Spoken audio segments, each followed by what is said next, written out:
Hi, everybody. Hello, hello, people. Can you hear me?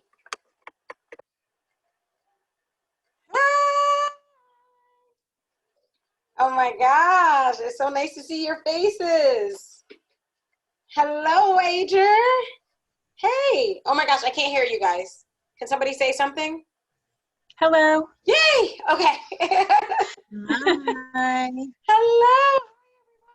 All right. All right. So I know we're going to have like people trickling in. So I'm just going to give everybody a minute to kind of settle in and everything. But it's so nice to see everyone. I'm going to try to get names right because most of you, it seems like we haven't met or I don't know you in person. So I don't want to mess up your name. So I know Jessica. So I know Wager, right? And then Stephanie, I'm assuming short for Stephanie, right? Yes.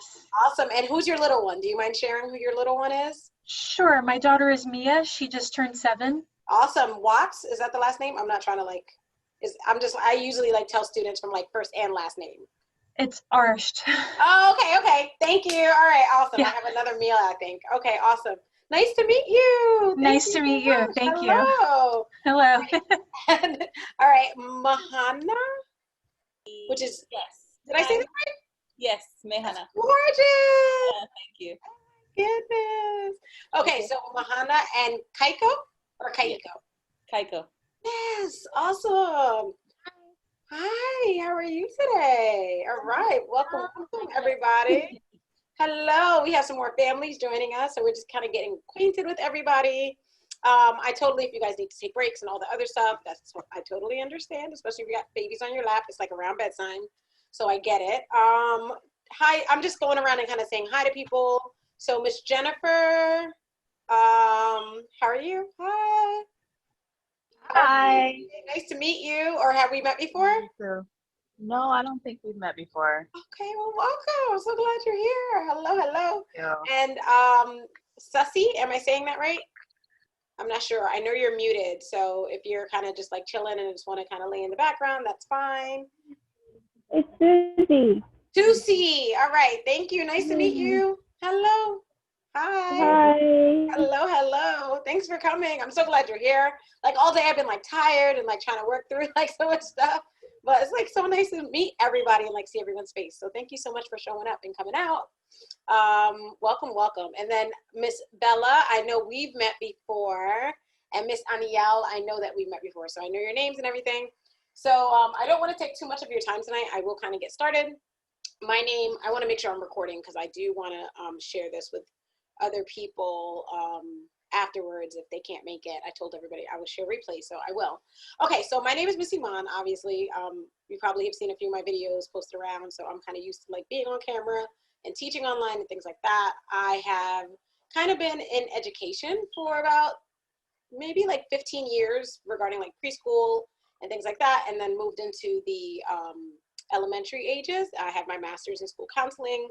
I started in public schools, and like once I got there, I was like, there's no way that I can fix the things that's happening here. So I kind of had to take my children out of that environment and try to start something fresh. And that's kind of how Kind Academy grew. So we kind of started like a nature co-op, and then that kind of grew into like elementary school. So I kind of helped elementary schools build as well.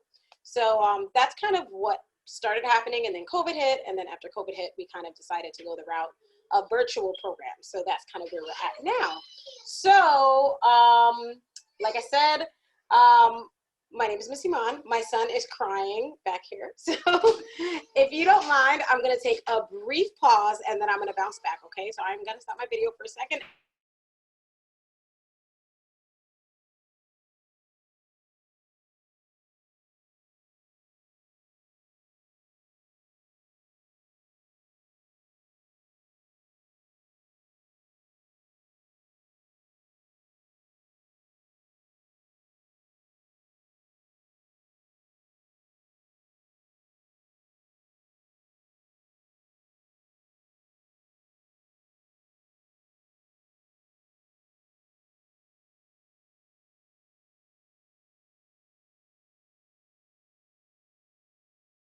I am so sorry. Thank you so, so much. But yeah, so I totally get it. I have 3 boys myself, so I'm always like kind of like moving around doing stuff with them as well. But we have another family, 2 families joining us. So I basically want to kind of go over everything that the program entails. Now we have like 2 separate, it almost feels like we have like 2 kind of very different like age groups of learners. We have like the preschool students that are really more so kind of like interested in like doing more of like the kind at home, nature-based, like that kind of stuff program with the kits and everything. And then we have like more like an elementary, especially like the kindergarten age and 1st grade. So we have some different, so I'm going to try to make sure that I hit on all the points for both sets of families so that you guys can kind of get everything. So I have a presentation that I kind of have mostly done that I will share with you. Does anyone have any questions before we get started? Any questions or like anything specific that they kind of want to talk about and want to make sure that they clear up? No. Okay, all right, cool. Bear with me one second. I will put my presentation.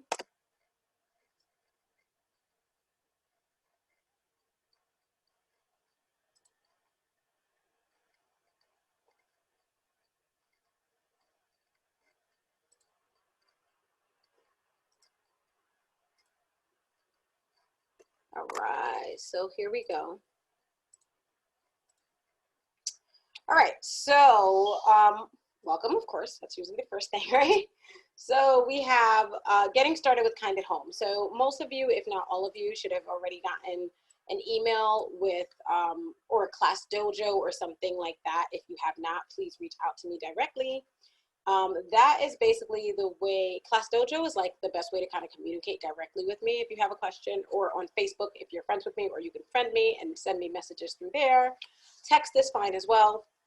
Email, like I get tons of emails all the time, so I'm definitely not as fast to answer emails, but if it's like something, I usually get back within like 3 days through email, sometimes 4. If you really have something important that you need to ask me, or I need to update something for you, then it's probably best that you go through Class Dojo. So if you don't have Class Dojo yet, please let me know as soon as possible so I can add you or invite you again. There is a document that's called Getting Started with Kind at Home that you probably should have gotten in your Class Dojo or somewhere like that. And this is what it looks like. Hey, Miss Andrea, are you in here yet? So this was, I did like video-based lessons for each different day. So if you haven't seen this yet, please, please, please grab access to this, because this kind of will help you to navigate things as well. Like, we're all learning together. Most of our families are either new homeschoolers or haven't really been doing it for a long time. So this will help you to kind of set up your homeschool as well. So it just has things about like your homeschool space and just the basics of like a homeschool supply list. Like a lot of families are kind of like, I really don't even know like what to buy, like what I'm gonna need, things of that nature. So that's on like the first day. And then on the second day, we also have a Google Calendar event. So a lot of families were kind of like, hey, like I really want to be able to like do a lot more like Zoom type programs. So I was like, okay, like we can, especially if parents are willing to kind of lead them. I'm all for that, to have like some co-ops going, like just even if it's like 15 minutes where the kids kind of get to see each other. I think that that would be a really, really cool thing. So basically we've added, instead of just doing the live story time in Facebook, now we're doing a live Zoom on Monday mornings at 11 o'clock, and that's our first one's on Monday. So we'll do like a story time and usually sensory play, and I have a calendar to show you as well for that. And then we're also doing another one on Wednesdays, I think a little bit later in the day. I think it's around 1 p.m., but you'll be able to see that as well. So that will all be on the Google Calendar. So if you subscribe to that, then you'll get notified every time a new activity is coming up. And the monthly mentoring meetings, okay? And then the online tools. So basically the way that our program runs, and now this is where we start to split a little bit, because we start to see students who are like under 3 years old who aren't really interested in doing the online tool learning thing at all, and that's totally fine. I totally get it. So you guys don't even like want access to like any of the tools. So for you, you're more so probably going to be focused mostly on the Epic account. Does everyone have access to the Epic yet, or have you seen that? Like that's a big part of the online components, even for like the little kids, okay? So that's basically like our reading curriculum, pretty much. We're gonna put like all the books, you're gonna have a book list every month of books that go along with the themes that we're working on. And then you'll read those books. And when you read those books, you'll also be doing activities right after you read those books. So that's basically the curriculum for the under 3-year-olds, as well as the Zoom meetings, as well as extension activities that may be in there, and just fun things that are kind of hands-on. We're really looking at like the 2, 2.5, 3-year-old. So then we jump into looking at like more the 4-year-olds. So I have some families that are like VPK this year. My son is VPK as well. And I'm not sending him to pre-K. I usually have a really cool preschool that he goes to, but right now we don't. I'm getting chat. Okay, no login. Okay, thank you so much. Okay, cool beans. So everybody's logins are probably gonna come at latest tomorrow. If you haven't gotten yours yet, then you'll most likely get it by tomorrow. If you haven't gotten anything, okay? All of the logins to all of the apps that you have access to will come by tomorrow if you don't have it yet. But thank you so much for letting me know, because some of our families already have it. Okay, so we have the, hold on, I have something else coming. Oh, sure. Yeah, so we have the Epic is going to be the big one for the kids that are like under 3. If you want access to like a literacy-based app or a math app, we are considering adding the Starfall app, which is really, really cool, or even the Reading Eggs Junior app. We haven't really decided 100% yet, because most of our families are like, oh, we don't do computers at all. We don't need anything like that.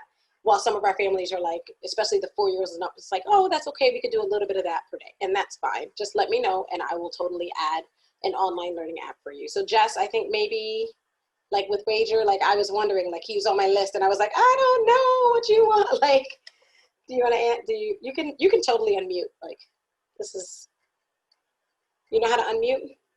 Yeah, hi. Okay. Hi. As far as apps, we would love. Yeah, he's all about apps. Right? Okay. How old is he now, if you don't mind me asking? I'm like, in my brain, he's 2, but I know he's not. Yeah, I know. 3.5. Yeah, we actually just got him a tablet for, homeschool purposes. And we've been doing like Khan Academy, which is great. So You saw the Khan Kids and you like it? yeah, we do like that a lot. Okay. Mhm. Perfect. Okay, cool beans. So we're probably at either Starfall or the Reading Eggs Junior. I really like the Reading Eggs Junior, especially if you don't have like a whole lot of families. It's really easy to add. So I might do that for Wager. ZZ liked that a lot too. So, okay, cool. Thank you, Jess. I'm definitely noted in my account.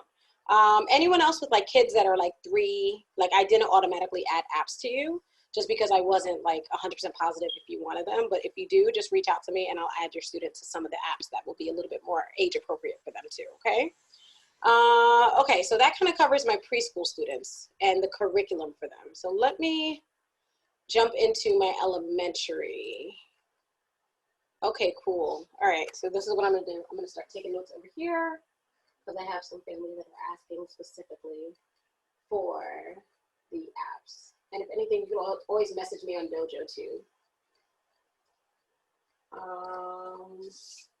So I have Sussy and Wager. Okay, perfect.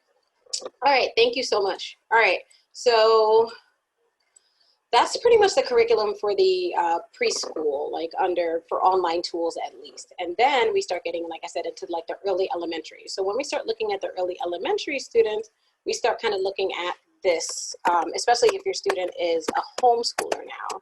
So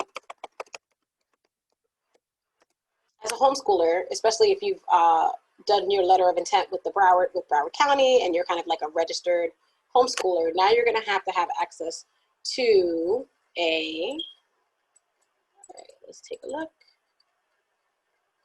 Now you have to have access to something called an activity log. So you're gonna have to complete an activity log basically every day saying what you're doing with your child. And I think that this is a good idea to even get started with the families who, it's good practice to get into with the families who are, even if you have a 4-year-old or a 3-year-old or whatever, just saying like whatever you did with your child. But if you are legally homeschooling, one of my requirements and one of the state's requirements really, or what I look for when I'm doing a portfolio evaluation, is the activity log. So what I've done is I've kind of set up an activity log for you that will cover the, I'm sorry, I'm trying to double click and it's not through.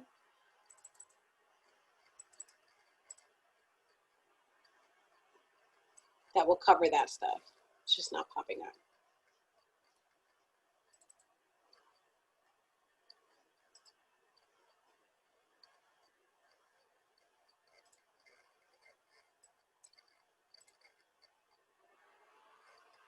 Okay, guys.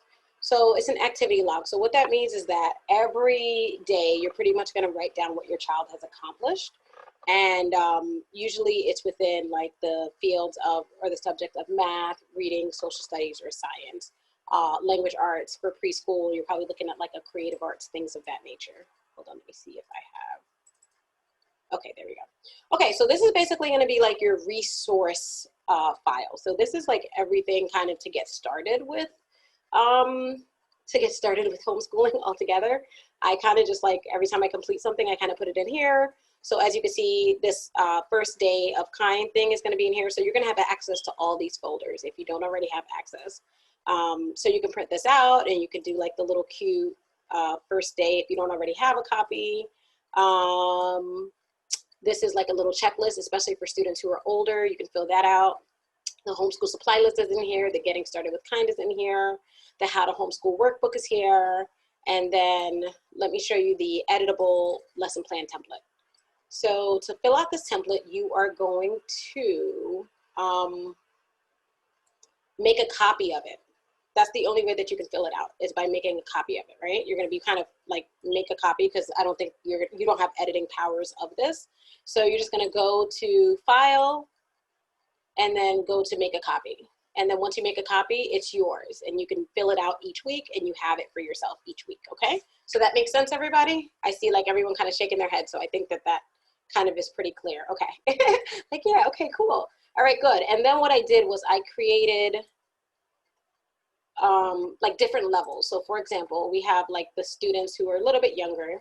So you know that on day one, you're gonna do, I fill this in, but you can totally delete what you don't want or go in whatever order you want. Like, please don't feel trapped. Like a lot of my friends are like, I just can't do stuff every day like that, or I need to do it on Sundays, or I need to do it on this day, or I need to do 2 in one day.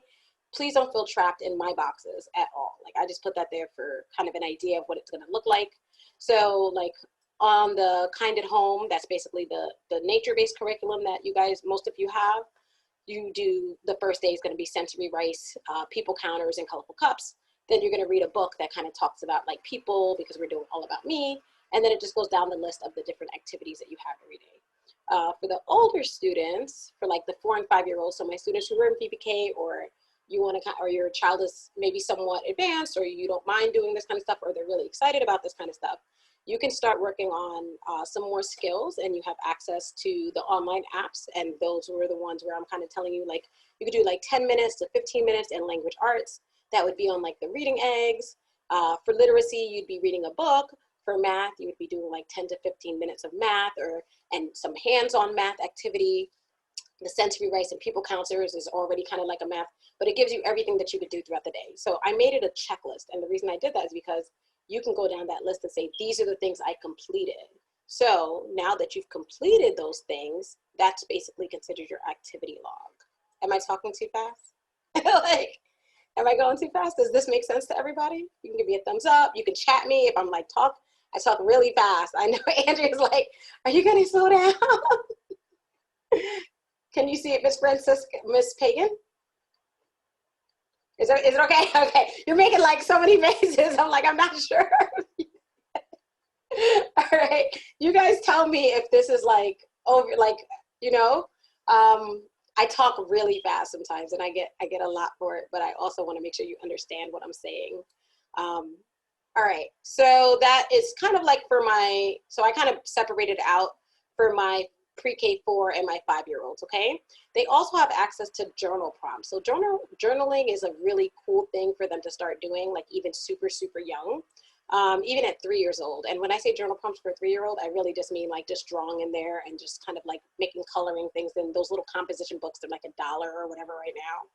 They're just cool to have and just to kind of see your child's growth. And then what you do on each page, like they color or they scribble or whatever, you put a little date on there, and now you have like a portfolio.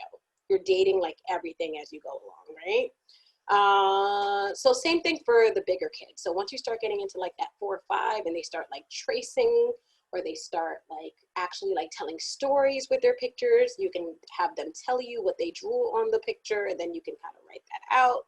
But I have a lot of journal prompt ideas as well, like in a bank that you click on and you'll see them, okay?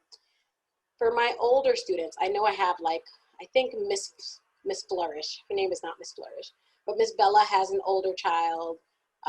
I know that my Penelope is older now. I have some 6-year-olds that are like going into first grade, and I'm like, holy, it's like kind of crazy because I've known them since they were 2, but now they're like doing like big kid things, right? So now we're like down here where they could do a little bit more language arts online. They could do a little bit more math. They could do a little bit more reading. They could do a little bit more writing. So it just progressively like goes up into what they can do and what they are capable of, and how much they are interested in doing as well. Same thing for the 7 and 9. So it's just something for everybody. And like I said, this is completely editable. Don't feel trapped in any of my boxes. It's very flexible, but it's just basically the way that I've always run like all my schools that I've ever helped start, or all my programs I've ever helped start, to individualize it. So I could technically sit here and make a lesson plan for every single person and say, this is what you all have to do today, and what you have to do tomorrow, and what you have to do the next day. But that's not realistic for most families or for most learners. And I want to make it as flexible for you as possible. Okay, so I think that kind of covers my lesson plans. Do we need to add? Okay, let me start from the top. Okay. All right, so we have some questions going on in the chat. I'm sorry, listen, I don't know how people generally do trainings, but I do trainings by talking to people. Can you just raise your hand and ask me questions? I'm sorry, because I have no clue how to answer these chat questions. I miss them, sometimes I don't look. So I have some questions in chat. The first one I saw was, where do we find this document? So Miss Genevieve, can you please do me a favor and confirm for me what document you're talking about? Which one? Are you talking about this one? Hi. You're muted. Sorry about that. No worries.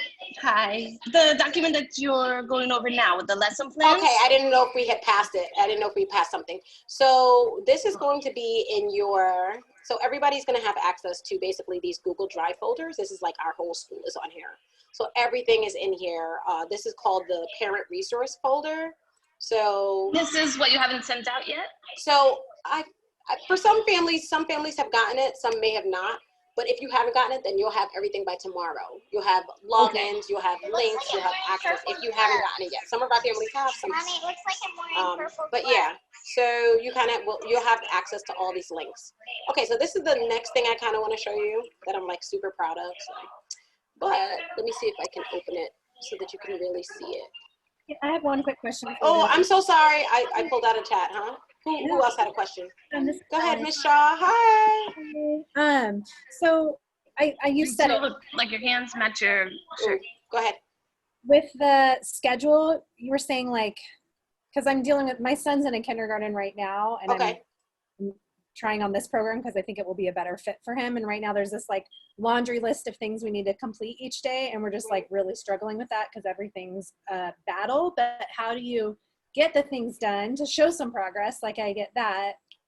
So was the idea that you do mark off those things every day, or you were saying kind of everybody's different? Like, so yeah, no. So everybody is definitely going to be different and have different like things that they mark off. So this is editable. So this means that you're going to immediately go in here and make a copy of mine. And then once you make a copy of mine, you're going to add and delete anything you want to add and delete.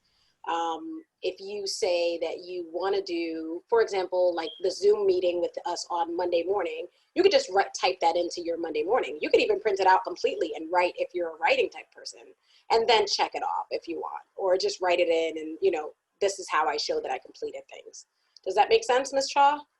Yeah, like how many, I guess my question is like, how many things are you trying to check off in a day? And I know it's not just about checking off. Yeah, it's really, I know, and this is like really a thing, especially because like from public school, it's like you have to do 14 things. And honestly, in all of my programs, it's like, if a child is not like excited to do something, especially when we're talking about like the under fives, like I'm not really like, I personally, to be very, very, very honest, especially with my 4-year-old, like if we get one activity done a day, I'm incredibly happy because that's the way my life is right now.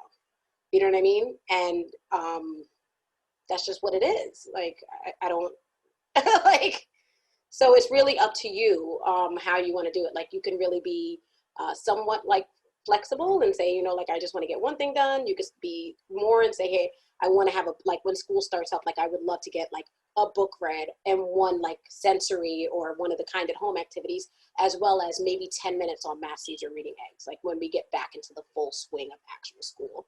But even that, like, I just know life is real, and I know that that sometimes is not going to happen, and I'm not going to beat myself up if I don't get through a checklist, you know what I mean, of things, you know? That's why it's editable. Like, Yeah. But Thank yeah, you. you're welcome. Absolutely. And they will learn. Like, I think that's the biggest concern too, is like, will they learn? And you'll be shocked. Like, they pick up so much and they go so fast, especially through like the online learning tools that I'm talking about. Sometimes like my son does not want to get off of it. Like, I'll be like, I need to do, if we get started on it, I usually can't stop him from progressing on it. And it's frustrating because it's kind of like, but I really, you know what I mean? I have to go do this other thing sometimes. But he's like, no, mommy, you need to sit with me and we need to do this. So then I'm stuck. But yeah, hopefully that answers your question. All right, I had some other things in chat. Let's see. Okay, so I had the where do we find this document? I'm gonna send it. Penelope is 6. I'm guessing that's what you said yes to. And then Miss Pagan, were you asking about this worksheet in the chat? You're muted. So I saw, 10 to 15 minutes of this, and it says Right. one worksheet. Is that a worksheet that you're gonna Yes, provide? yes. Yep. Yeah, yes. Okay, so that's a great question. Okay. So yeah, I'm gonna jump back to the worksheets because that's basically one of our offline tools. So I do want to cover those tonight as well. So Miss Andrea knows all about the worksheets, right, Miss Andrea? Yay, you're muted. Tell me. So Miss Iman, do we need to add the name of the lesson on the activity log, right? Is that what you're asking? Should we add the name of the lessons? So I can't hear you, so I'm assuming something's up with your mic. So I don't know, sometimes if you check the audio, I mean, I don't mind like talking like this or chatting you, but yeah, sometimes if you check that microphone, like if you click it, it will tell you like your audio is not connected or something, I don't know. But either way, I'll tell you like this. Do you have to put the name of the lesson? It is not required. Some families just put math, science, social studies. Some families put the actual lesson. I like to personally, like I try to get in the habit of putting the lesson. And the reason I do that is because it shows me how my child is progressing. You know what I mean? Like if I know that on Monday we did lesson 2, but then especially like my 4th grader. Okay, y'all. So 4th grade is like very different. Like they're very independent. It's like he's doing everything himself. But I'll be like, hey, did you do your homework? He'd be like, yes, I did my homework. And then I look and then he doesn't have his homework done. Like he hasn't moved in like 2 days. And I'm like, what do you mean you did homework when it's not? You know what I mean? Like you were on lesson 2 and now you're on lesson, 2 again. Like you didn't, it's obvious. So I try to write down their lessons in there if I can, especially as they start getting older and they're kind of doing things on their own. It helps me to keep track, but it's not a requirement of the state. Make sense, Miss Andrea? Yes, can you hear me better now? Yes, I can. I can hear you. Thank you. Yeah, awesome. Okay, so it's not required, but will be recommended. Yes, recommended Okay. is a good, suggested is a good, and you have enough space there for you to write the actual lesson. So that's another thing about activity logging. And I don't want to go over too much because I don't want to like bombard you guys, but activity logging basically can be done like one of 2 ways. You can either write down the things you want your child to get done that week and then check them off as you go along, or you can, I think I'm glitching, or you can, after the fact, each day, hey, we did math, we did science, we did this, because some kids are just automatically, you're just doing so much stuff with children a lot of times, you don't even realize it. We counted swings today. We counted rocks today. We played with sticks and we were learning about science. You can kind of get creative in your lesson planning, but that's like a lot of my unschooling families do that kind of after the fact. And then they have their activity logs. Does that make sense? Like if that's more of your, that makes sense, right, people? It does make sense. Yeah, so. We went for a walk the other day and we were trying to spot stuff that we never spot before. Right. And we found pretty cool things. We found a nest, right, which is rare to see them, on the floor. Right. And we found like a dead possum. Oh my gosh. That was sad. We found an avocado tree with a bunch of avocados. So it was an interesting walk. We found a lot of things that day.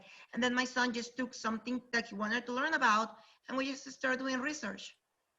So that's like literally, that's very unschooly, but that happens all the time. But then when you write that down, it's like not only do you now have, oh, bye Miss Shaw if you have to go, not only do you have some cool science thing that you did, but you have it tracked now and you can talk about it like later on in the year. You know what I mean? yeah, That's like a cool like thing to remember. You know what I'm saying? So yeah. So yeah. Okay. So I think that all kind of answers that question. I see Miss Pagan. Did I miss where the activity log is? I'm sorry. Yes, it will be in the Google Drive folder. So everything will be in the parent resource folder. So you'll be able to see it. So yeah. Okay. Give me 1 second, y'all, because I gotta finish here. So I think that most of us kind of understand the activity logging stuff. That kind of stuff should be fine. And the calendar is also in there. So I think that curriculum-wise, you guys are all set. Login-wise, you're all set. I'm just checking my notes to even see if we have to be on for much longer. I would love it if you guys lesson planned your week. If you can't do it now, but like as a project, like a nice little hands-on activity, you know, since like, so the curriculum is actually in the folder already. So the Kind Academy, like the curriculum is already like ready to go. So that's going to be in the folder too. I can give you the link to that now if you guys want to like check out the stuff that's in there. Because that's kind of the other thing I want. That's like one of the last things I wanted to show you was like how cool you have access to like, not only to Kind at Home. Hi, Miss Aniel. Are you here? I know I saw you earlier. Okay. So yeah, so I know I've shared this with a few families already, but I'm going to share with you guys who's in the classroom because you can kind of look through here. So because I'm like a crazy person and I have like all these desires to like have as much curriculum as possible, I have collected like tons and tons of curriculum over the years. So all of that stuff is in the parent resource file now. So there's some really, really cool like resources. So if you feel like you're not doing enough, like my curriculum is one activity a day. I have curriculums in here that have like hundreds of different activities and ideas, especially like nature-based things, because that was really where my focus was as I was doing stuff. So that is a really cool place. And yes, this is definitely going to be available afterwards, guys. And I'm sending you all a link to that. Nope, that's not the right link. Sorry. I lied. This is a link to the drive. And let me know if you can't link it, if it's like attached to something. But you can click on it and kind of see like how everything is in there.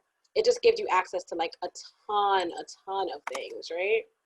So other than that, I think that might be it. Lesson plan, any questions you have for me at all? No, I have a quick question for you. How are you? Hi, how are you? We're really good. So for clarity, so if we keep the log playing that you have along with the calendar, and then I know you mentioned once before pieces of the work they're doing, we're going to be set for each month for the portfolio. Because I'm still kind of gathering how to properly prepare the portfolio. That's a great question. Yeah, will we go over like what type of work to pull to store? Yeah, and I can do that quickly now, or we can like totally do like or I could do a whole like video on it, but I'll go over it now too as well. So the portfolio, and it's funny because I had that on my other list of things that I wanted to show you guys, but I didn't. Give me 1 second. I want to pull something up just so that I can make sure that I have it all going for you. Hold on 1 second. So the portfolio definitely means that you have, so you have the samples of work. So the samples of work are basically a way that you would pull like the different things that your child is doing, but you usually only need to pull like, really, it's really supposed to be like one activity from the beginning of the year and one from the end. So like if you were doing it, then you would do like a math from the beginning of the year and then like a math from the end of the year, a language arts from the beginning of the year, a language arts from the end of the year. Florida is very, very laid back. And I think I've told you guys that 1,000 times before in what they require. Does that mean that that's all you should put in there? No. But does that mean like when I'm doing your portfolio evaluation, technically that's all I have to ask for. Some evaluators are much more tough about it. Other ones are not. So that's where your samples of work comes in. So it has 3 pieces. The samples of work, which is each subject. I personally like to see one from the beginning, one from the end. The activity log, which is basically what I just showed you guys with the calendar. You're checking off what they're doing every single day, right? Or putting that into the activity logs, typing it or writing it in. Make sure that you date. Somebody I think asked about the date. Make sure you're dating everything. This is a record, right? And then the last thing that we talked about, which was the book log. So, oh, Epic. Like, okay, so Epic is really cool about this. So you have access to this online program, and Epic is really, really awesome because it gives you a book log at the end. Like anytime that you read a book or it gives you like a spreadsheet of all the books the child has read. So you could totally keep that for your book log. Does that make sense, Miss Aniel? Like the samples of work part, I think was the part that you were kind of confused about. You can give me a thumbs up if you want. Yes, thank you so much. Yay, sure. Oh, I'm sorry. It was Miss Bella. I'm sorry. I said Miss Aniel.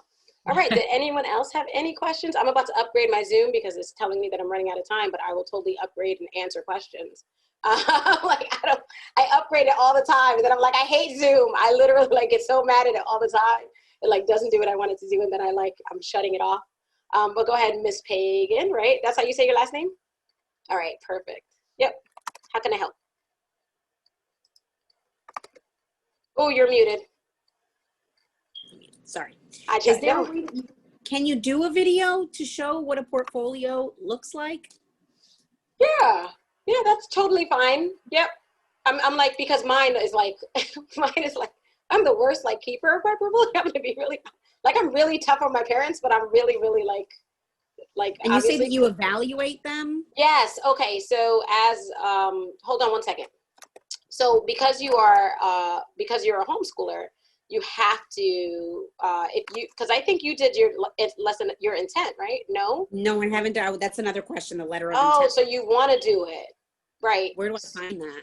Okay. Oh, cool. Okay. So that's like the how to homeschool. Like I could do the whole how to homeschool. Like I have a list of links to all the how to homeschool.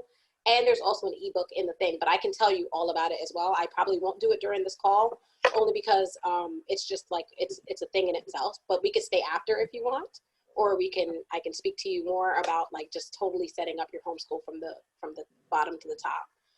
Yeah. But it's like I have a link to it I'll probably put it in the parent file too. Okay. But you may not need it. Are you going to have that homeschool class available? Jessica, yeah, I'm not going to, I'm sorry. I'm not gonna do it. I'm gonna do this because I'm gonna do this every month.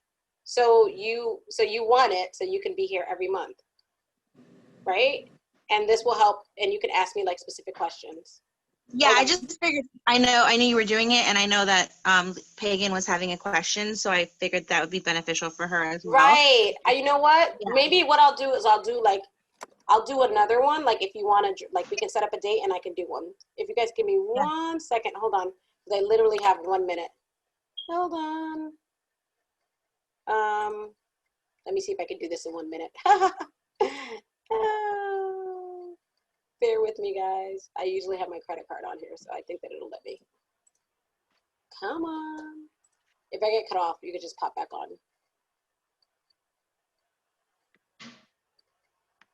All right, so I think I got it.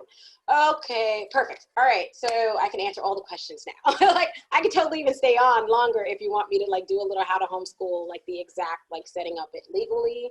Unless somebody has like any other specific questions, because that one I'll probably save for a little bit later.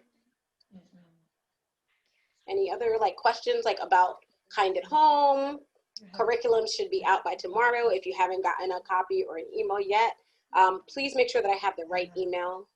Like I've been getting bounced emails like all the time. If you don't have my email, like please make sure you have at least my dojo. Miss Arsht? No, you have 8. Hi, Miss Iman. Okay, so I had a question about the apps. I think I had read we're going to have access to I watch some TV for now. Math Seeds, Reading Eggs, and was that it, or am I missing something?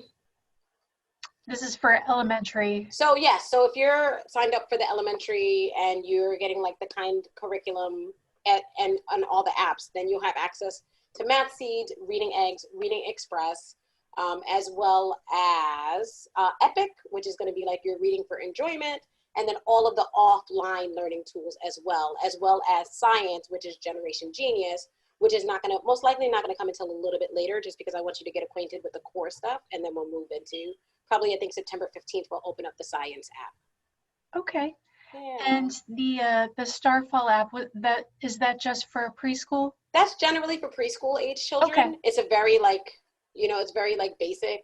It has yes. I can totally add it, but generally students that are, how old is your child? She just turned 7. Oh yeah. We're doing first grade. Oh yeah, she's way above. Okay. Yeah, totally, definitely. Thank you so much. Yeah. Thank you. Sure, glad to help. Anybody else have any other questions that are like about like the program or about like anything specific regarding, I'm going to answer the how to homeschool. I'm going to do a quick little how to homeschool while we're here. Obviously you can leave if you need to. Go ahead, Ms. Pagan. So when do we have access to those things? Tomorrow. Tomorrow we'll have access. Tomorrow you'll have access. You technically already have access. Everybody's in the computer and in the system. And that's another thing. Like I had some families that were like worried, like, oh my gosh, I'm running so late, and like I feel so left behind. Like this week literally will be, Miss Andrea knows, like the first week of any type of like virtual or any program is going to be like kind of just setting everything up, making sure that your child is like, getting acquainted with it. I would really say like take one day to just focus on the math, because the math is going to be a placement test. Take one day to focus on the language arts. It's going to be another placement test. Take one day to kind of do an activity. Like don't try to bombard yourself with like learning every single thing in one day. Like you're gonna be overwhelmed. I think your child may be overwhelmed. Like we try to ease in slowly.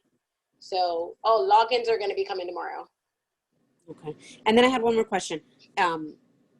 With the bin. Yeah. It'll be self-explanatory. Like, oh my goodness. Yeah. So the curriculum that we actually have already, like I'm a perfectionist, so I've been kind of like every second I'm like cleaning it up, but let me show you. Let me show you what that looks like for the I'm like I will wait until the very last minute because I want to make sure that it's like as perfect as I can make it. And I've already sent a draft to a few parents, been like, hey, like, can I see it? And then you get one and it's like totally different now. And I've added things and I've taken things away. So, and I've made it, Andrea, I've been hearing like a lot of families want it to be more printer friendly, like they have to print it. So I've taken like a lot of the colors out, which makes it a little more printer friendly for families too, because most of them are printing at home now. But this is what it looks like. So for the people who have the kind kits that came with it, this is what you're going to be getting in your inbox. And again, if you don't get something, just let me know. Oh no, that's not what I wanted to do.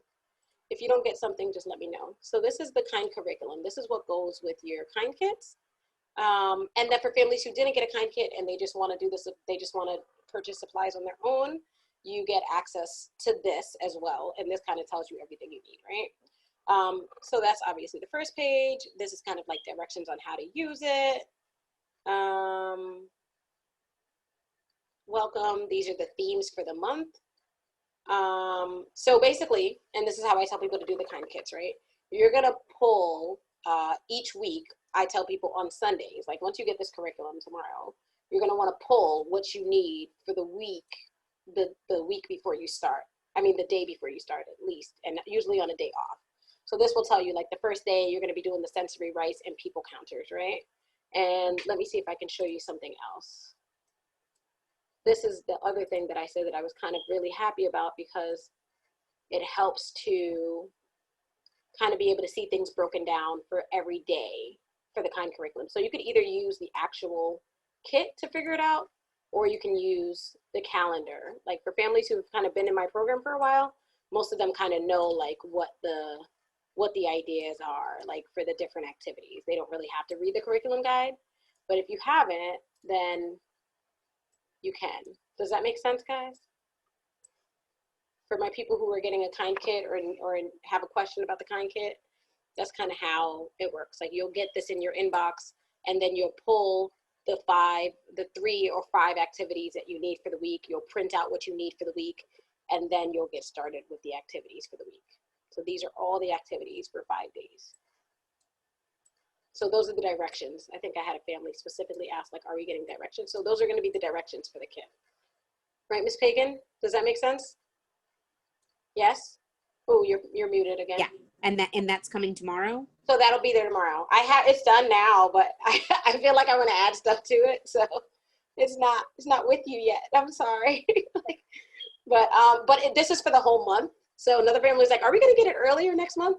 And I want to, but like I said, I'm kind of a perfectionist, so I'm always like kind of like adding things to it. Like for example, this month, another like what I was really recently just kind of working on was this. So you see, you have like some science stuff in here.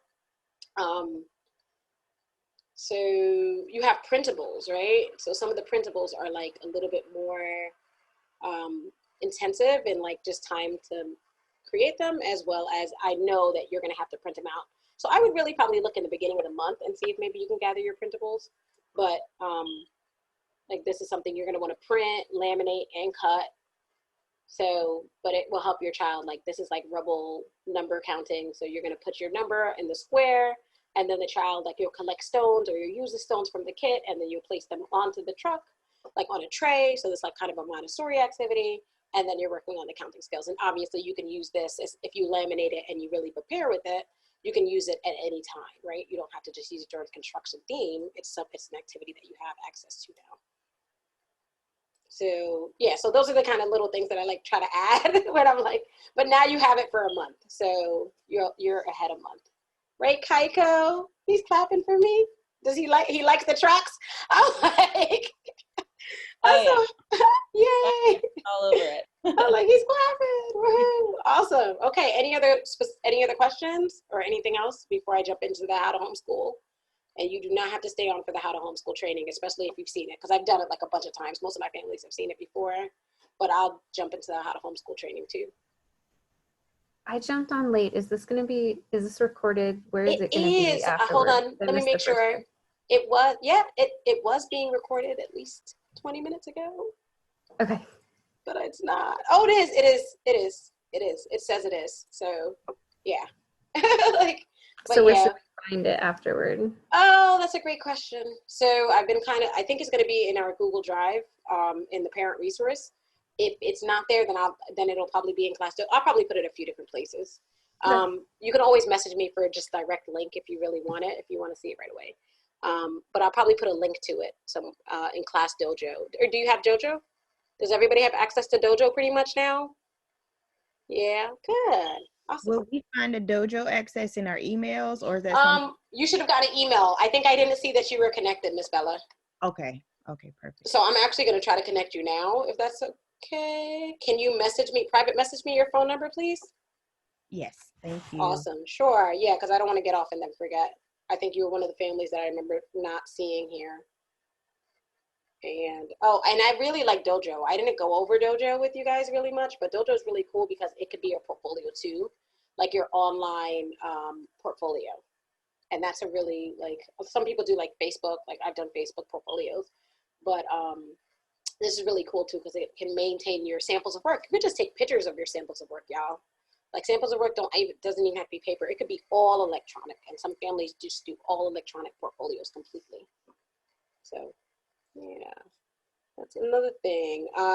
Anything else before we do the How to Homeschool? You're welcome. You're welcome. I have some thank yous. Awesome. All right. Nobody else? I think that might be it for that part of the program. If you are not staying for the How to Homeschool, you may leave now. You are excused. No worries. Bye. It's okay. Bye, everybody. Bye, Mahana. All right. If you want to hang out for the How to Homeschool, I'm going to give it like 2 minutes. I'm going to invite, if you didn't get a Dojo, please let me know. I'm going to try to invite you now and try to figure that out. Connect parents. Okay. So I'm trying to see if there's anyone on my phone. Miss Heidi, you're not on my Dojo. Kaiko's mom just left. She's not on my Dojo either. I was just doing that. Okay, you see it? Okay. I'm like, I've been looking for you. Like, I could not find you anywhere. You're like, where are you? Where have you been? just disconnect from the I see. social media. I get it. Yeah, I haven't seen you in forever. I understand. No worries at all. I get it. Okay, so I have connected, and then I think these are disconnected students. I'm going to give it like 2 minutes, and then I'm going to get started on the how to homeschool training. So if you want to hang out for it, you can. If you don't, then you don't have to. I'm going to just I've done it before, but I think I need another. Yeah, that's no worries. I'll do it again. No worries. I'll do just a quick little kind of overview just for families that are like, because now's the time. If you're going to do your intent to homeschool, or if you're late on that, then now is the time definitely to get it. I have Nevin, recent invite. Okay, perfect. Anyone else not have it? I'm going to just send resend invites to everyone that doesn't have it. These are all pending.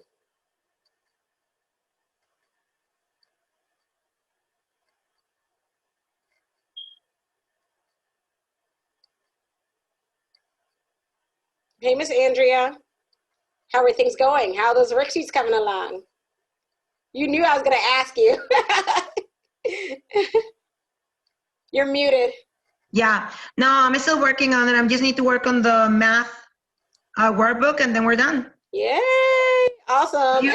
Have you received my emails with a few I feel like I saw something, but I didn't really look. Okay. It's okay. I'm worse than you guys. I'm worse than parents. I'm gonna be up late tonight because I want them to be like tomorrow first thing in the morning. I want you to have them to review them in case we gotta, make any changes. Thank you. That's a great idea. You're welcome. I appreciate it No. so much. I appreciate you so much. Oh, so I made the curriculum a little bit more printer friendly. Did you see it? I saw what you did, with the kind with the kids. Less. And that sounds great. I wanted to add that, it's important to let everybody know that with the community, they have the support from each other, and it's always good, if they have any questions, or if they want to find kids probably in the same age group, right? Questions they can have each other, right? Yeah, no, definitely. It's very important for them to definitely know. the Kind Academy community, especially. Is that what you're referring to? Yeah. Yes. No, you can totally post something that's like, even for virtual potting, even for like virtual meetups, like. Right. I think that's a great idea. That's what Miss Pagan was talking about, because I think that she kind of wants. Well, I joined late though. I'm sorry. No worries at all. But she was kind of saying and she didn't say it to me today, but like over the past, she was like she would love like some social interaction. Well, definitely with the Kind Academy community, the moms that are joining Kind at home are gonna find that. Right. Yeah. And that's a great resource. Yeah. No, definitely. And I added to the calendar that we are going to have access to 2 story times a week now, 2 Zoom meetups a week. So so we are going to work on that too. Okay, no worries. Go ahead. All right, I'm going to get started with the how to homeschool. So if you're here and you want to hang out for it, then I'm going to pull up the training for that. And did I do like a little? Let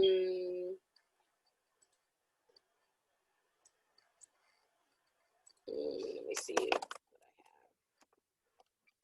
I have. How to home.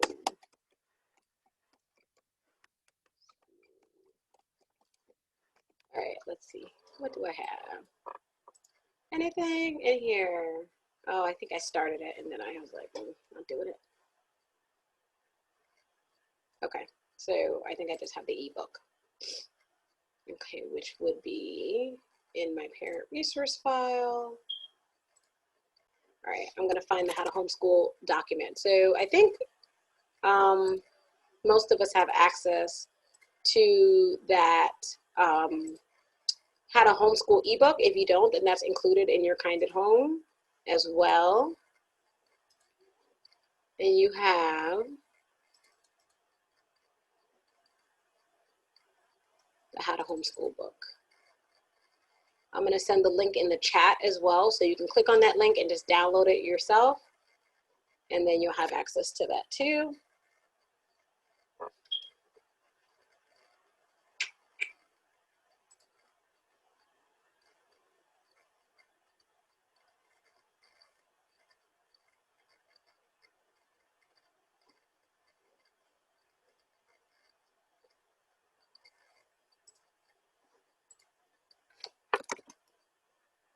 All right, I have some things. Okay. Okay, hold on. Bella, I just saw your request. Hold on one second, okay?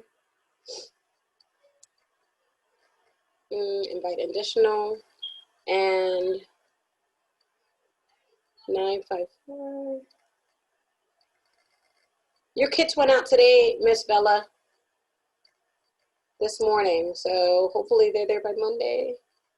I just sent it. So I got and Nige, right? Yes, Nevin and Nigel. Perfect. All right, I'm inviting Dad now. 9, 307. All right, perfect. All right, I just sent it, so he should have access to it now. All right, it's How to Homeschool for Official. Kim. Oh, hi, Kim. What do you? Can you clarify what you mean by is it for official? This How to Homeschool is basically the legal way to homeschool in the state of Florida. Okay, yes, that's is that what you my meant? question was. Yes, okay. Thank you. Oh, Miss Anielle's back. I hope she wasn't waiting for long. Yep, no worries. Okay, I'm pulling up the How to Homeschool now. All right, so here is the How to Homeschool training. So I don't have like a presentation for it. I have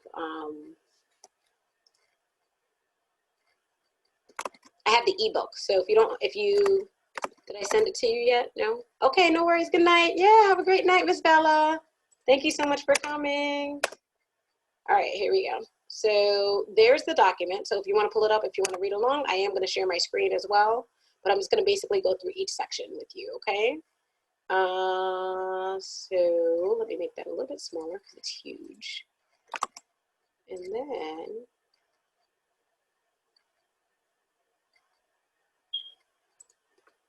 here we go.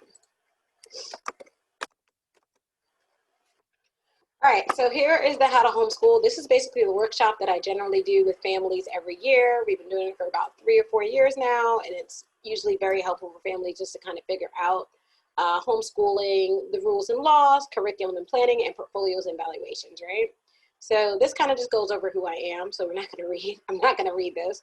I'm just going to hit on each point. So the big thing is figuring out what is your why. Why do you want to homeschool? What is important to you about homeschooling? Because you will get frustrated. You will get overwhelmed. You will get to the point where you're like, I don't know why I'm doing this. It's such a bad idea. And there's going to be moments where that's real, and there's going to be moments where you're just tired, and that's understandable as well. So I always tell families kind of to just create their bucket of what they need to reach back into when they are thinking about why they want to homeschool. So does anyone want to share why they want to homeschool? That's the difference about doing it like with people. Does anyone want to share at all? I teach kids all day long. Like you guys are like, does anybody want to talk about why they want to homeschool at all? Miss Andrea, I think that you're on mute. Yeah. Oh, you mean to be or no? Yes. I can't hear you. I don't know what you're saying. Okay, I'm mute or mute? You're unmuted now. Okay. Well, my reason why to homeschool, I have a kindergartner and a second grader. Right. And they've been in public schools. Mm-hmm. Now with the e-learning, I just realized that it's cruel just to have them in front of the computer for 6 hours. Yeah, you feel like it's cruel. Exactly. Yeah. So technically thinking of them, it's gonna be much easier, you know, learn like have the freedom of, you know, with time, less pressure, and they're gonna still learn, you know, so they don't need the structure from the school for them to learn what they need to learn. Right. And more now that I feel so confident because I'm walking, you know, holding your hand. So thank you. Yay! So yeah, so you feel a little bit better about it now. I'm glad, and I'm so happy to help. Like that's literally like why I do it. Like I want families to do whatever like fits their life, but I also I also understand like how public schools are just not like, generally speaking, overall, the environment that does great by most children. Some children do well in that environment, but a lot of children don't. And for the children who don't, or the families who don't, I want to give them that option. So I'm glad. All right, perfect. Thank you so much. Yay, perfect. Does anyone else want to share their why, or anyone else? Now's a good time to kind of write down your why. This is kind of supposed to be like kind of interactive. So write down at least like 3 reasons why you want to homeschool. So you kind of have something to go back to when the time comes of, wait a second, why am I doing this? Okay. So that's good. All right, perfect. So we did that, or you're doing that. While you're doing that, I'm kind of going to talk about this. Those are my whys. Those are my 3 boys, and that's my family. And we just got to the point where, I mean, my husband was not for it, like, at all. Like, he was always like, no, they're going to be weird. They're going to be unsocialized. Like, there's no way that you are going to, like, be homeschooling these kids. Like, the kids who homeschool are always so weird, Iman. Like, please don't do that. And now I do have weird kids, but it's, like, that's kind of the weird I was hoping for, I guess. Like, no, I don't know. But really, though, it's definitely been a bit of a, it's been a journey. And being an educator definitely didn't prepare me to homeschool. It's very, very different. And I will even be quite honest with you. I had actually gone back to teaching in February part-time, and my kids had gone back to public school in February. And then in March, we literally had to pull everybody out of school again for COVID. So I was like, okay, well, I guess that this homeschooling thing is going to be what it is. Okay. So it was. So those are my boys that I get to homeschool every day. We just actually took up 2 weeks off there. We're on 2 weeks off. All right, so here are the requirements to start homeschooling in Florida. So by law, your letter of intent should be done by the time the child turns 6 by February 1st of any school year. So this is where it gets kind of like funky for a lot of parents. Miss Pagan, when's your son's birthday, if you don't mind me asking? May 1st. And is he 5 now or 6 now? He's 5 right now. He turned 5 in May, so he'll be 6. He technically, yep. So he is required to fill out that letter of intent. So were you aware, like, were you planning on doing one, or you just hadn't had time, or you just didn't know? I don't know. Okay. Yeah, no, so that's great. I mean, like, honestly, like, I'm almost like, most families are like, oh, well, I know that I have to do this thing and this thing. Or some families are like, I know nothing, and that's totally fine. That's why I start from the beginning. Okay, so perfect. So Ms. Pagan, so what you're gonna wanna do, the form, at least it was here. Now with everything going crazy, they're trying to like get people to like do the form all types of different ways. And I'm like, listen, like, no. So let me see, I think that this is it. Okay, so I'm actually gonna I'm gonna send this to you right now, Ms. Pagan. So open it up on your computer. I'm gonna share it in the chat box. So open this up on your computer right away and then save it to your computer. And either print it out or like use like DocHub to fill it out, okay? And I'll just put it in the chat box for everybody. Where did it go? Where's my chat, y'all? All right, my chat disappeared on me. Hold on. All right, hold on. There we go. Okay, so that's the link to the letter of intent to homeschool. If your child is turning 6 by February, then they need to have their intent to homeschool. Miss Heidi. I know you have, what's your older son's name? That's who you're homeschooling this year, right? Toddy. Toddy and Tiago. I've been struggling with their name. Tiago should be going to pre-K 3, so I don't. Okay. Oh, he is. He's not. You know. Oh no. That's no. I know. I was wondering how old Toddy is. Yeah, Toddy. How old is Toddy? He's 5. When is he turning 6? On October. Okay, so you need to do this letter of intent too. Have you done this? Yes. Okay. Yes, and I got a response, a letter. Good. Yeah. Okay, cool. All right, great. That was all I wanted to check in because I know we haven't spoken, so I don't know where if you guys were there. Okay, great. So you're at like second step now. Okay, great. So Miss Pagan, so yeah, so you're gonna print this out or fill it out on DocHub or whatever, and then you're gonna email it, not drop it in the mail, not bring it to yourself. You're gonna email it directly to the Department of Broward, and the email address should be on that document. And then within about immediately, you should get a response saying we received it. If you don't see anything from them within a week, then you're gonna send them an email again and say, please confirm that you received this, okay? Because if they don't, then technically your child is in truancy. So you wanna make sure that this document shows that you started the whole process of homeschooling, okay? Cool, all right. Awesome, all right, great. All right, so that's where we're at with the letter of intent. All right, so this is an activity that usually I give you guys a day or two to fill this out, so I won't do that right now. But this is kind of finding your homeschool style, this quiz. It's a really cool quiz, but it's really long and it really is kind of intense. So I'm not going to do it here, but it kind of figures out like what style of homeschooling you are. I'm an eclectic homeschooler. I basically kind of do all types of, I really follow my children's lead, but at the same time, I do believe in some academic and foundational work, but at the same time, I like to do activities with them and spend a lot of time outside. So I fall into the category of kind of like a little bit of everything, but I'm definitely not traditional, which is like public school at home, sit straight, sit there for 6 hours. Like I just can't, like that drives me nuts and I just can't do that. But some families are like that. They like that and some kids do very well in that environment. So this quiz kind of helps you to kind of figure out like what your homeschool style is. And remember, this whole document is in the chat box. So if you want a copy of it yourself and you want to kind of access that stuff, then you can go ahead and take this quiz. It's kind of helpful in kind of determining your homeschool style. And then you can kind of look up things on that homeschool style, different just activities that go along with it too. All right, so that's the how to homeschool. All right, I did giveaways and people got, what's the name? All right, so these were my scores. See, like it tells you all the different homeschool styles. So Waldorf is basically, I got a -1. Like I used to be very Waldorfy. Unit studies, that is definitely me. Like we do a lot of unit studies now. Montessori, not so much. But Charlotte Mason's a big one too, which is like the nature-based education. Okay, lesson 2, how to choose a homeschool curriculum. So in the state of Florida, a curriculum is really anything you make it. It's like any type of education that you do with your child. So don't feel like, oh my God, I need to pick this or I need to pick that. You really technically don't. In the state of Florida, there is no requirement for what curriculum. So don't feel like you're trapped into choosing one. You are not. I like to figure out what kind of learner my child is, and then I like to base curriculum around that. So there's a few that we've done. We've done all of these, but the ones that have always stuck and they're why we are using them in our program is the Math Seeds and the Reading Eggs by Edmonton. Pretty much anything by them has been like amazing for our family because it kind of hits on all the different types of learners, the visual, the kinesthetic, and the auditory learners, because they have these little video clips, and then they have the worksheets, and then they have the activities, the hands-on activities that go with it. So it just works for all my kids really well. Khan Academy, a lot of people like it. I don't. Zearn, we also offer Zearn, especially for the older students.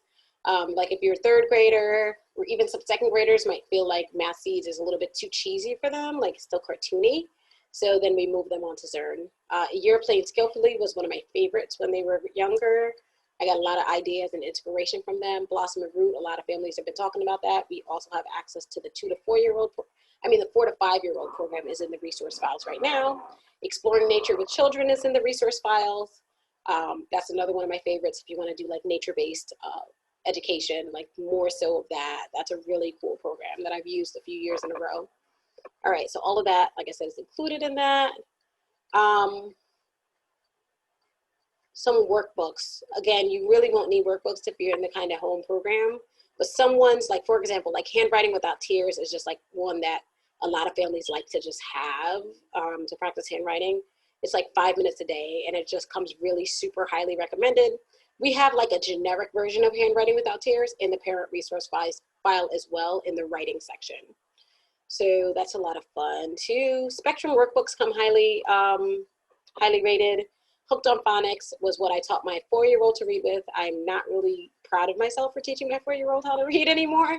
So I wouldn't really suggest it, but it is a program that I used and it worked, but I kind of wish we didn't sit there and do that when we could have been doing other things now.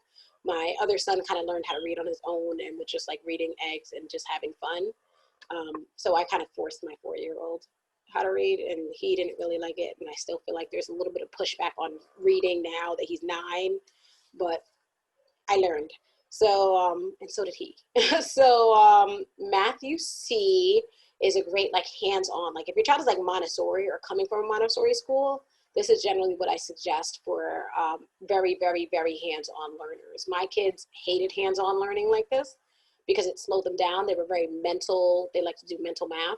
So they hated the weighting and the counting and the things like that. Evan Moore workbooks are another really cool workbooks. I won't speak too much more on that. We're not gonna, unless you guys have specific questions about curriculum. Anyone have like a specific question about curriculum? No. You can use whatever curriculum you want, I think is what it really comes down to. I go through like 3 or 4 different curriculums. Like every year I'm like, I got to try something new. And then I like hate it. And then I don't like it. And then I never use it again. And that's kind of the way that most parents that are homeschoolers do. They buy a whole bunch of stuff. They never use it. And then that's just the way that it works. So, all right. So that's curriculum. So homeschooling time, I like to kind of go over this. So as homeschoolers, like families are like, oh my gosh, I think I did something wrong because we were finished homeschooling in a minute. We were finished homeschooling in an hour, or finished homeschooling in 2 hours. And at school, they go for 6 hours. Like, how are we doing anything? You're most likely tutoring your child, which is very different than sitting in a classroom, right? You're not sitting in there with 30 other kids. It's very different when you're working one-on-one with your child.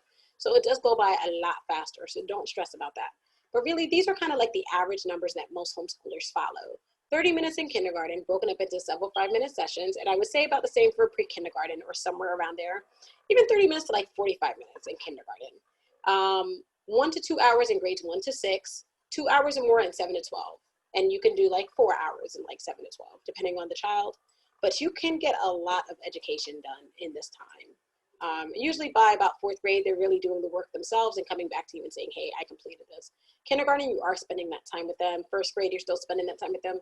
2nd grade, you're transitioning kind of out of it. But by 3rd grade, they're a little bit more independent. But even then, they might still need somebody. My son still sometimes needs me or just likes me sitting there with him while he does his work. And I do, or try.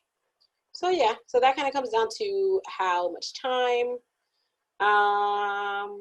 So we also choose like to decolonize our education. I talk about that there. I don't remember what we were doing. Oh, he's doing this science education program. So that's like how I supplement his homeschool, especially with like interests. Like I try to use like his interests and things that he's really into to supplement his homeschool. So you can kind of think about things that your child really likes. So Andrea, I think you talk about your son a lot where he kind of likes geography. So you're probably going to be spending a lot of time doing a lot of geography stuff this year. And you should, in addition to the academic stuff, you know? Like, do you have little passports? Ooh, have you used that before? Have you heard of it? I saw them, but I had a friend that tried them. And didn't like it And much? she liked it, but she said that for Danny, it's too childish. So they have the states. I think that's for older kids. I don't know if you looked into that one. But either way, It's even funny if because today he was watching about the Grand Canyon, and I was telling my husband that I would like to have a road trip. I don't know what are the things now with the with the pandemic, if we can go through every state to get there. And then I was telling him, and I started world schooling, which you and I we were talking about. Yeah.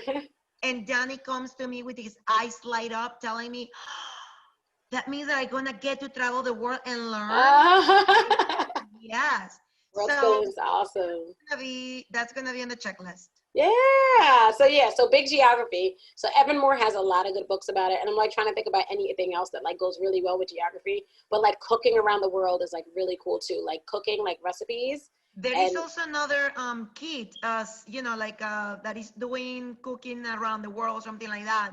Radish? I think Radish Kids does a cooking around the world too. I don't know. I have another friend that she got into the meals. Yeah. So yeah, he'll like that. Yeah. And and also the languages. Like he's very into, like he starts like, what country speaks what. You know what I mean? Right. And yeah, no, definitely. Duolingo will be good for that. Do you Duolingo? Have you heard of that one? I have heard, but I haven't gotten it. That's a good one. I downloaded for the Spanish. Yeah. But those, like you said, we get a bunch of materials, and sometimes we never. You don't remember, but Duolingo's good. It really is a good one. Okay, but yeah. Thank you. Yeah, of course. Okay, cool. All right, guys. Thank you so much, Miss Andrea. Okay, so lesson plans. We kind of talked about lesson plans already. So we decide what we're learning. I used to do it like by the year before the pandemic hit. Like we would determine what we were doing all year, like what were our field trips, what were our. Now we kind of do it more so like week by week. Like what are we doing next week, or what have we done this past week? And I kind of showed you guys like how I create my activity log. I just like write in what the kids are going to be doing that week, or I will write in afterwards what they've done each day. Does that make sense, guys? Everybody? Yes? Okay, good. This is kind of my breakdown of what I like my students to kind of do. So like math, we like, this is really for my 4th grader though, like 30 minutes 4 times a week, 30 minutes 4 days a week. For language arts, science, like 1 to 2 hours per week, like an hour, like co-op class might be something that we do each week. Social studies, like an hour a week, same thing, like a class. Arts, same thing. Language, so like a foreign language, I try to do like Duolingo or something like that a few days a week. Remember, this is in the book, so you guys can totally, like, I know everyone's like, oh, this looks like something interesting. But you can really base like what you want. Like, please don't, again, like base it off my boxes. This changes all the time. And this is, like I said, for my 3rd grader, my 4th grader, my 1st grader, probably won't be doing the same rigorous, you know, setup. But yeah, so I do the routine, and then I have a routine chart that's in there. Again, you can make a copy of this and make your own schedule if you're big into like making actual real schedules. Totally do this. I haven't really followed a real schedule in a long time, but this is totally here for you if you want to just add, edit, delete, update, whatever you want to do, okay? I think I even gave one. Oh no. So what you can do is you can take away the times completely too. Like, don't feel like you're trapped in these times.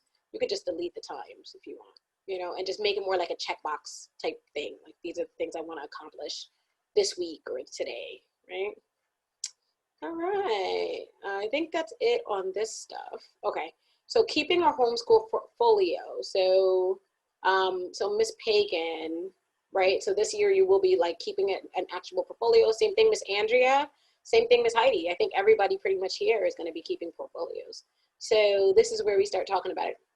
So a portfolio needs to have 3 things: the log of educational activities that is made contemporaneous with instruction that designate the title of any reading materials. Oh, so I always thought it was daily, and I always say daily, but in all reality, you could do it weekly. So that's totally fine for you to say, hey, we did math, reading, language arts, and social studies this past week, or whatever. Like, you can keep a log like that. I always suggest weekly. I'm still like a little bit of a stickler for weekly, so you could do that. But you definitely don't have to put in like the exact activity you did every single day. Meaning, like, you don't have to put in the name of the lesson or the number of the lesson, Miss Andrea, like you asked earlier. I would suggest it.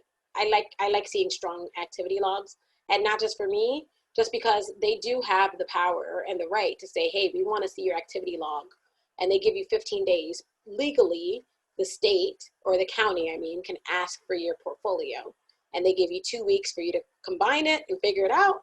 The stronger your portfolio is, the less drama you have on your hands, the less worry you have. So if you start now and do it strong, then you don't have to worry about that too much, okay? So yeah, so the log is the activity log, which is the lesson plans that you're gonna be using. The reading log is the reading log from EPIC that you're gonna be using, and any books, workbooks, things like that they read, you can add those to the reading log too, because that's reading. And a lot of them have like reading comprehension things. Reading Eggs is gonna have books that they're reading as well. Samples of any writings, worksheets, workbooks, or creative materials used or developed by the student. So like I said, these are the samples of work, right?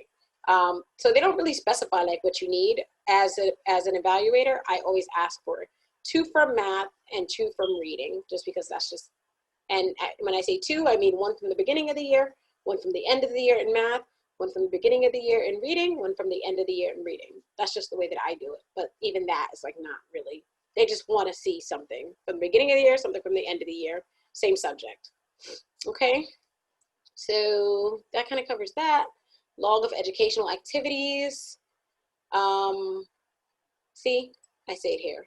Just talk about what you did each day. Some parents create lesson plans weekly and then check everything off that they actually completed. Whichever way you do it is fine. Just make sure you do it. Like, because when some parents come to me at the end of the year, they go, I didn't do it. Like, and then they have like 36 weeks of like trying to like recreate this stuff, and it's just not fun, you know? And I'm actually one of those parents, so like, don't judge me, but I judge harshly. Like, I'm very tough on the parents that come to me, but I'm much more laid back on my own, because it's like, I know, but don't do what I do, okay, y'all? Like, just create your activity logs as you go along. You don't have to be stressed out at the end of the year when it's time to come to Miss Iman and say, hey, we didn't do that.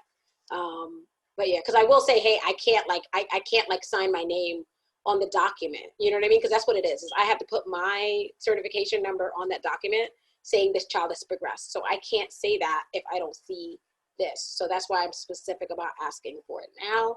Just start off right so that you can do it the right way. So, oh, the way that people show samples. somebody was asking if I could show a portfolio. Was that you, Ms. Pagan? Right? Okay, so here we go. So I think that maybe, I don't know why I have some hyperlinks here, but I think I may have shown some. So you don't have to keep all their work. So portfolio. So most families that I see, and just the traditional way of doing it, is like getting a binder. So they get a binder, a 3-ring binder, and then they punch holes in everything, right? And then they put it into that binder. What do I have here? I don't know what I have here. So, okay. So this is a link to somebody who created a binder already. So this is kind of what it looks like. See? I already had that. I'm so glad. Like, I don't remember if I did that, but so this is kind of how hers looks like. And it kind of, you can just put your name and email address in there, and it just shows you, like, she doesn't have a 3-ring binder, but she has like folders that she puts into a binder, it looks like. And then in each folder, she has the different subjects, and then she has different principals. But she most likely lives in a different state where they require you to like put the hours, so don't feel stressed out about it. Like yours just needs, I would just put in a folder with different subjects, and then keep the samples of work in there, and then keep the activity log in there, and keep the book log in there. And that would be your portfolio, right? Okay, and then we have, let me see what I did here. Electronic portfolio. So you don't have to do it on paper. I usually do both. And I do that because, I don't know what this is gonna say, but I think that this is gonna be my portfolio. And let's see. Okay, see? So this is my electronic portfolio. So this is the stuff that they did over the past year. This is me showing that they've done work, right? Because they're just basically want to prove, hey, have you been doing stuff with them? Yes, I did. I did stuff with them. And then they beat each other up in this picture. And that's kind of a part of them like socializing, right? I don't know, like, I like make things up. We did a nature walk. They did some cooking, you know, like, so I kept a electronic portfolio with pictures once we started Rona homeschooling, and I knew that I was going to be going back. So that's one of the programs that we use that I can't wait to like recreate in some way because I love that program. But yeah, so that's my online. So I basically kind of keep, so that's really the main portfolio I keep. But so I know that if anything ever happened to my like paper stuff, that I always had, hey, we did stuff too. You know, I could pull from, I try to take pictures of my kids like doing stuff so that I have that backup somewhere, okay? If there's a fire, which, whatever. Is crying curriculum not enough? Can you explain? For the 5-year-old? For the kinder? It is? Yeah. With the, so the hands-on, like the sensory project-based stuff, I mean, like legally, like you are not required to do absolutely anything. I always incorporate online learning tools with my kind curriculum stuff. So like, for example, Zizi will be doing math seeds, reading eggs, journaling, and kind curriculum, like the hands-on 1 activity a day stuff. So he'll be doing like 4 things a day, plus the Zoom, like socializing with other people. So it's not that it's not necessarily enough, just some families feel like it may not be. So I would like say, hey, you could do this, this, this too. You know what I mean? Some families might feel like that's way too much. Like some families won't start like formal education. I know a lot of families that don't start any formal education until 7 years old, 8 years old. And they are very serious about that and don't even tell them that they have to. I just like to have my math and my reading skills aligned. And my husband was like, if you are going to homeschool, like this is all that I kind of asked for. And I was like, okay. So that's kind of why we do it. But with the reading eggs and math seeds, those programs are like really all encompassing. And then adding the handwriting sheets and the worksheets that go along with it and the teacher guide activities, that's definitely a lot. It's a good 1.5 hours easily to 2 hours a day if you do all of it. And that's ample time, especially in kindergarten, and probably a little bit more than you even really are going to want to do a lot of days. He might even give some pushback, especially on the worksheet aspect of those. Most kids kind of give a little bit of pushback. On the other things, the online stuff, which as long as my kids do the online stuff, I'm usually happy. The worksheets are kind of like secondary for us, but we do a lot of journaling too. So that's where we kind of get like our fine motor skills in. Okay. Oh, sure. Yeah. So for example, today, we had an opportunity, but I know it's an opportunity that we can consider into homeschooling, but I wouldn't know how to categorize, you know, like that experience. So Sophia was opening her presents from her birthday. One of them is these love friends that it talks about kind of adopting a pet. So it's a little, you know, like a fair, like a doggy, and it comes like in a ball, and you need to bathe him, dry him, and, you know, and then show him love and name him, and you have a certificate for adoption. And it talks about technically, you know, what happens sometimes with pets found on the streets, or they are mistreated or whatever, you know what I mean? So we were talking about shelters and pet adoption. Would you consider that like some type of learning, you know, like absolutely. That like I was like going through my mind, and I was like thinking social skills are being built right there. Right. Science is big. Yeah, but the care of like an animal, and even discussing like kindness to animals, that in itself is social skills for sure. Right. So exactly, but I wasn't sure like kind of where to put it. Like when I was talking to my husband about it. Right. You know, like under it'll what cross subject, or it'll cross. And that's why in my activity log I even say like I do math and reading, but in all reality, like everything else falls into like social studies, science, I call it interdisciplinary. I even said like during my last training, like Finland has completely gotten rid of subjects because they understand that a lot of those things, everything kind of overlaps. And only like education, the system has kind of said we have to do math, we have to do reading, but it really kind of all goes together. And what we call that is interdisciplinary. You could put that in enrichment and then like put a note next to it and say the 3 different topics that they hit on. But for the state of Florida, like they're not like, they don't like care what you call, you know what I mean? Like, you know, like PE, like honestly, PE for us is getting outside and running around and going to the park. Some people feel like PE has to be like this structured hour-long 30-minute class, and it's not. My kids get a lot of PE then. Yeah, then you call that PE. That's enrichment. We went to the park that day. It's literally PE. I know, but it really, really is. And that's the beauty of homeschooling, especially in Florida. You have that freedom, you know. That's kind of hard for a lot of parents to grasp because they've been trapped. Like the school system has told them otherwise for so long. But you really have freedom. Are you going to work with us or with those parents that have the training from regular school, like kind of de-schooling a little Absolutely. I mean, like, I think me, like, talking about how, like, unrealistic it is all the time. Like, by the end of the, most of my family's, like, by the end of the year, they're like, hey, I don't need you anymore, Missy. Like, I love you, but I don't need, like, I don't, like, but their brain is generally, like, it makes sense. Like, it starts to make sense, especially when they see how much their child has grown, how much they've progressed. But I'm going to be quite honest too. You're going to make mistakes in the homeschooling thing too. Like, don't think, oh, we're going to, even with support, and there's still times that I look at my son and I'm like writing, you know what I mean? Or even like you heard, I just said, like the reading, I wish I had never kind of like forced him to read it for, you know what I mean? Like there's going to be things that I wish I would have done differently, and you're going to wish you would have done things differently. But I will tell you, generally speaking, every single time my children have gone back into public school, they've always done perfectly fine.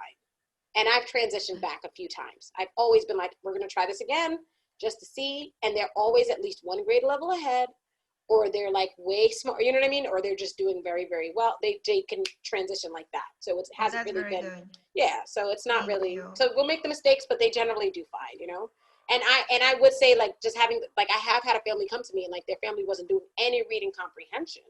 And they had like this really expensive curriculum where they should have been doing reading comprehension. And the child was like failing. And then they were like in the middle of getting a divorce. And the dad was like, you know, she's failing and it's because of you.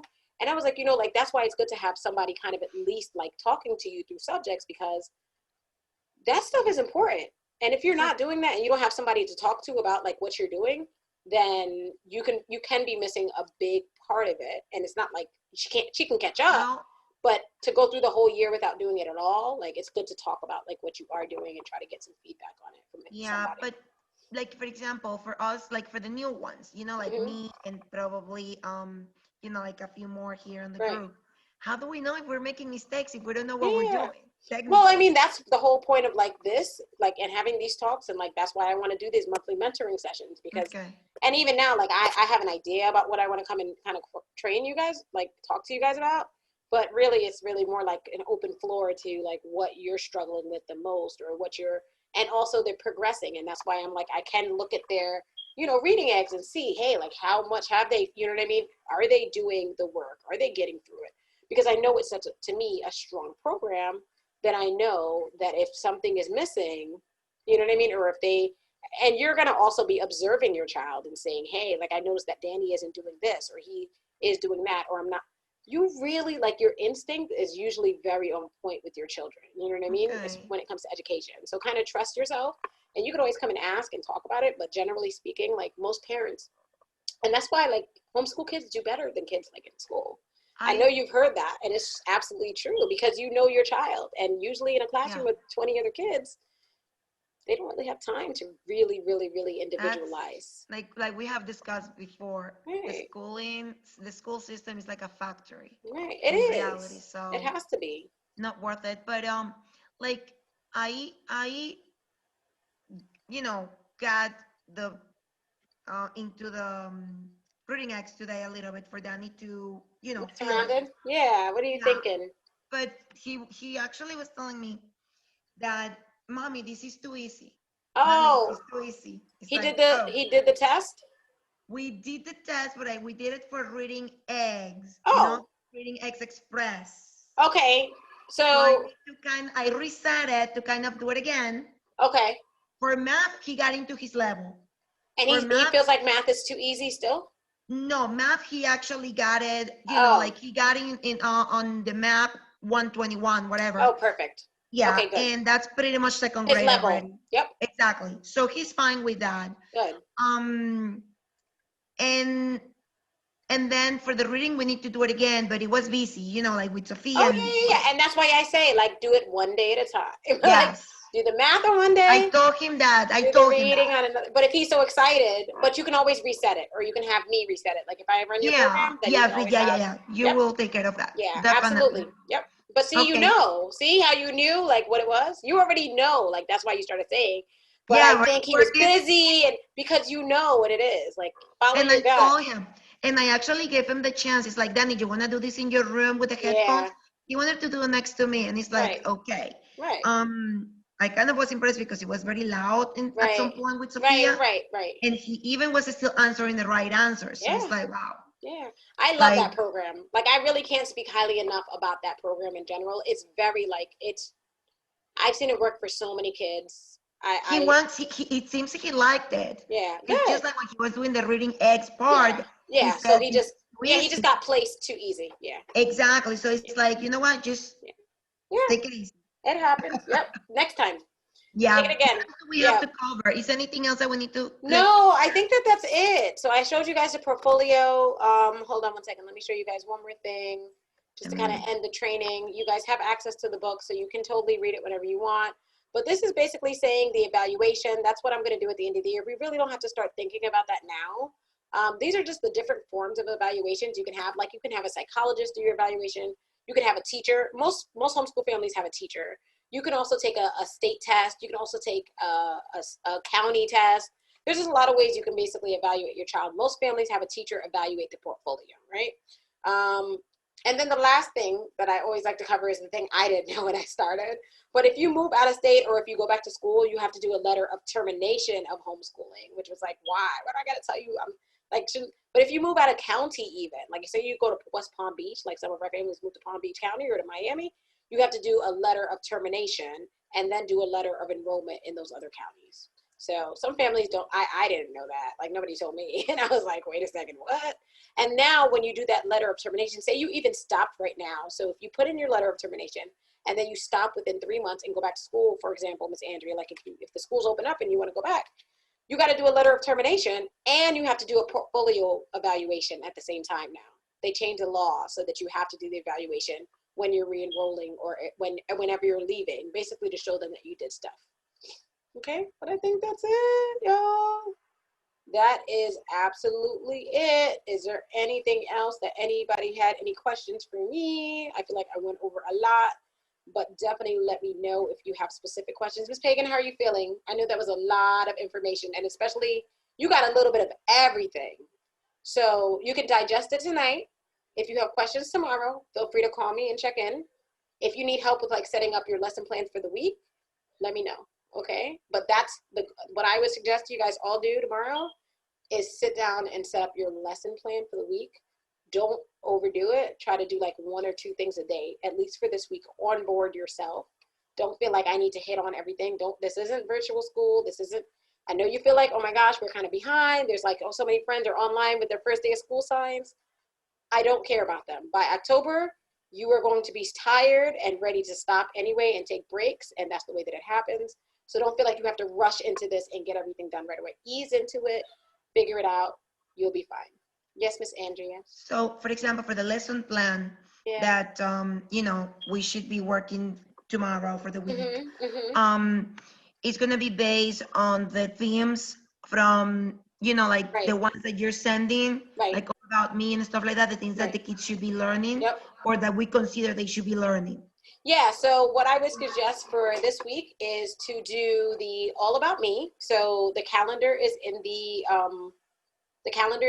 resource folder. Yes. And then, so you're gonna do, I would try to hit on the All About Me stuff. I think that stuff is just fun and engaging anyway, like try to do that. In addition to like maybe on Monday, for example, do like math, do the placement test of math, and then do the All About Me. Like read a book about All About Me and then do the All About Me activity, right? Do the sensory bin. Okay. Tuesday, do the reading part, like the reading eggs test. Do the whatever the second activity is in the whatever, and then do, you know what I mean? Like, do you follow what I'm kind of saying? And yes, and the worksheets, for example, for All About Me. Yeah, you don't have to even, which one? Worksheets? No, this is what I'm asking. Like, for example, when you're saying, because I know we're gonna work technically writing and reading and math with reading worksheets, right? Exactly. With the workbooks. And the worksheet, and those are worksheets for right. You know, but there's right. But when you talk about All About Me and the lessons, is that gonna be paired with their level or whatever? Not necessarily. No, that really goes for everyone from age 2 to age 8. There's like no worksheets that go along with it. It's all hands-on learning. Those project-based learning is all hands-on. So it's no worksheets for All About Me. You already have enough worksheets with the math and the reading.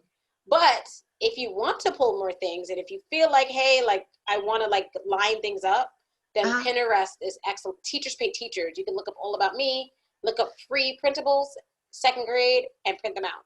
But I'm not like, because my kids are all so different, like it's not really, it's really, it doesn't really make sense to have like specific worksheets to go along with the themes yet. You have a good print out there, the one that you send us with first day of kind. Yeah, the calendar. A little bit All About Me too, because he's asking about your age, like he has a little question. Oh yeah. Help your child fill that out. That's a great activity to do with your child. That would be perfect. And pop a picture, please. Let me see pictures in the group. I would love to see some pictures of your kids on the first day of kind. Awesome. Definitely. Okay, thank you. Yeah, so that's a great question.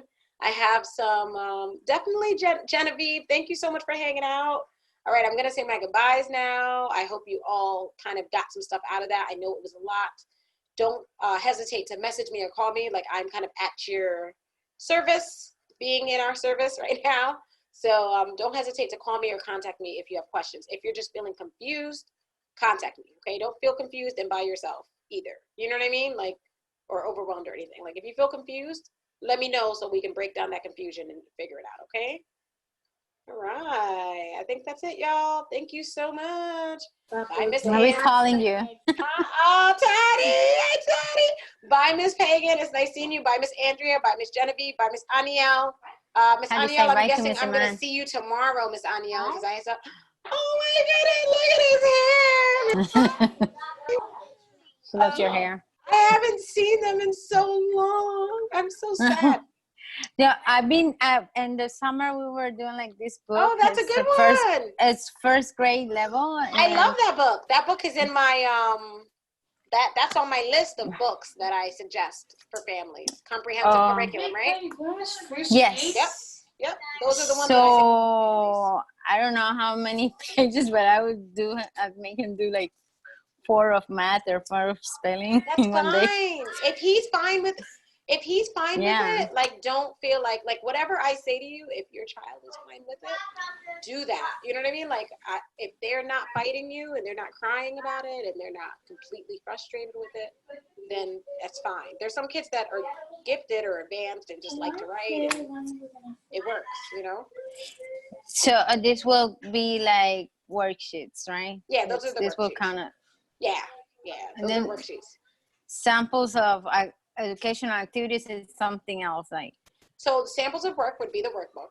So there's actually, that workbook itself is probably going to be a great sample of work because it goes through math, it goes through spelling, it goes through every single subject. So an evaluator could look at that and tell you, just make sure you're putting the dates on it. Yeah. Yep. So then I can see the beginning of the year and the end of the year. Yeah.